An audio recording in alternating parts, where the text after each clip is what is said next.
जय माता दी दोस्तों। क्या होता अंग्रेज आज भारत ना आए होते तो शायद आज हमारा देश सोने की चिड़िया होता, लेकिन आप यह सोच रहे हो तो यह आधा ही सच है, क्योंकि भारत को जिस सोने की चिड़िया के नाम से जाना जाता था वो नालंदा यूनिवर्सिटी थी।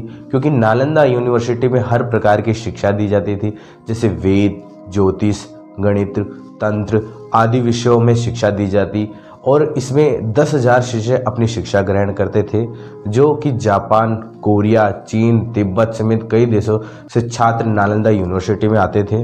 साथ ही 5वीं शताब्दी के प्रसिद्ध गणितज्ञ आर्यभट्ट नालंदा यूनिवर्सिटी के हेड रह चुके हैं। प्राचीन नालंदा यूनिवर्सिटी का निर्माण कुमारगुप्त प्रथम, जो कि चंद्रगुप्त द्वितीय वंशज थे, कुमारगुप्त तीसरी से 5वीं सदी तक शासन किया, और इसी राजधानी पाटलिपुत्र जी, जो वर्तमान में पटना के रूप में बिहार की राजधानी है, कुमारगुप्त ने 5वीं सदी में नालंदा महावीरा का निर्माण किया था।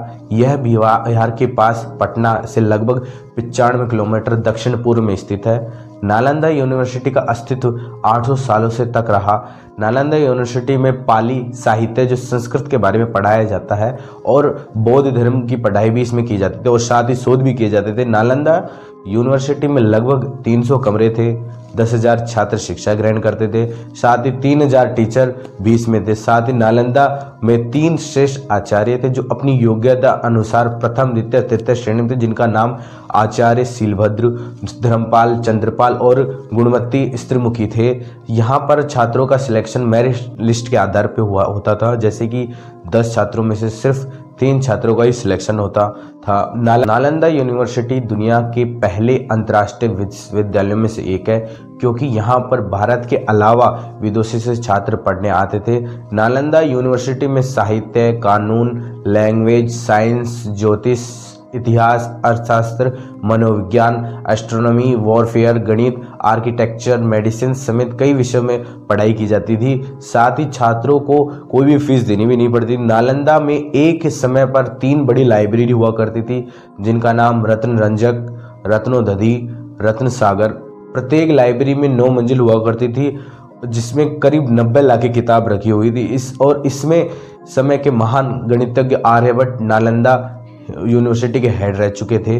जब कुमारगुप्त की वृद्धावस्था में 455 ईस्वी में मृत्यु हो जाती है, तो कुमारगुप्ता के पुत्र स्कंदगुप्त ने 455 से 467 तक शासन किया था। सर्वप्रथम होन्स ने हमला किया। होन्स वास्तव में तिब्बत की घाटियों में बसने वाली थी, जो वे सभी 370 ईस्वी में यूरोप में पहुंचे और वहां पर विशाल साम्राज्य का स्थापन किया। स्कंदगुप्त के दौरान 458 ईस्वी में भारत पे हमला किया, जिसमें स्कंदगुप्त ने हुन्स को पराजित कर दिया। युद्ध के दौरान नालंदा यूनिवर्सिटी को क्षति पहुंचती है, जिसमें बाद स्कंदगुप्त ने नालंदा यूनिवर्सिटी को फिर से बनवाया। दूसरी बार नालंदा यूनिवर्सिटी पर हमला गोदासों के द्वारा किया गया।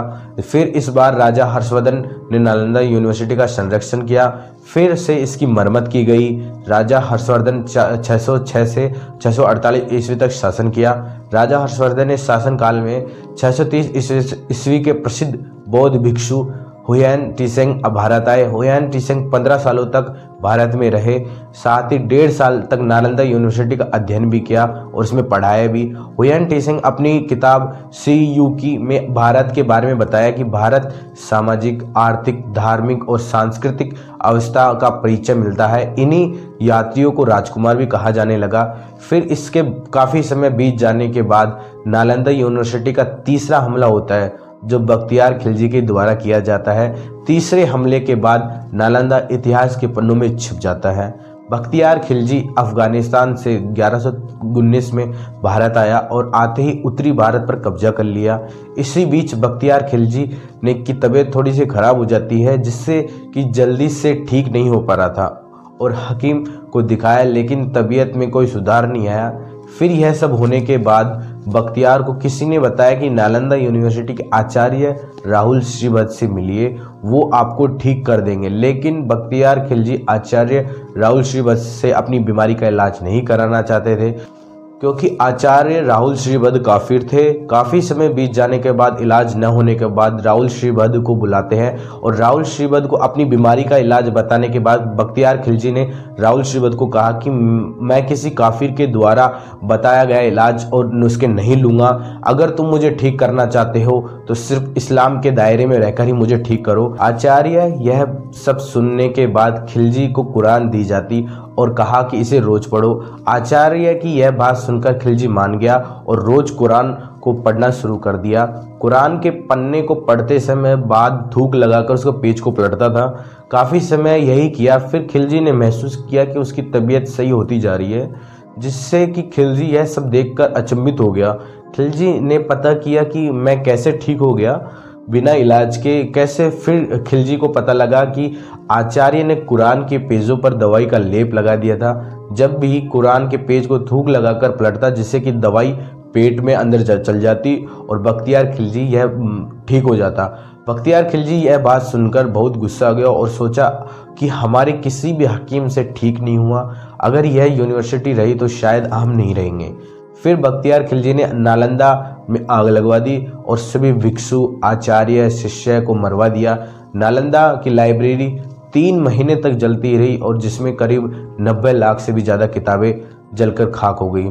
यह घटना के बारे में तबायत ई नसीरी में लिखा हुआ है, जो मिनहाज ई सिराज के द्वारा लिखा गया। जरा सोचकर देखो दोस्तों, अगर आज नालंदा को नहीं जलाया होता और सुरक्षित होती तो आज हमारे पास सबसे पुराना अंतर्राष्ट्रीय विश्वविद्यालय होता और हार्वर्ड, स्टैनफोर्ड आज हमसे शिक्षा लेने आते। आज भारत हर जगह आगे होता और हर फील्ड में होता। साथ ही हर बीमारी का इलाज होता, जिससे कि कोई भी बीमारी से नहीं मरता। जय माता दी।